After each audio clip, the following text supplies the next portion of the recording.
இந்த மண்ணில் நாம் நம்மை தக்க வைத்துக் கொள்ள வேண்டும், நம்முடைய வாழ்வாதாரங்களை பாதுகாத்துக் கொள்ள வேண்டும், நம்முடைய உரிமைகளை பாதுகாத்துக் கொள்ள வேண்டும், பறிபோகும் உரிமைகளை மீட்டெடுக்க வேண்டும் என்றெல்லாம் நாம்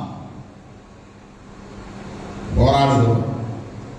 இந்த போராட்டம் அறவழியில் வன்முறைக்கு இடமில்லாத வகையில் அமைந்திட வேண்டும் என்பதுதான் புரட்சியாளர் அம்பேத்கர் போன்ற மாமனிதர்கள் நமக்கு காட்டியிருக்கிற நல்வழி. எனவே இந்த நேரத்தில் புரட்சியாளர் அம்பேத்கர், தந்தை பெரியார், மாமனிதர் மார்க்ஸ் போன்றவர்களின் கொள்கை வழியிலே இயங்கக்கூடிய விடுதலை சிறுத்தைகள் கட்சியின் சார்பில்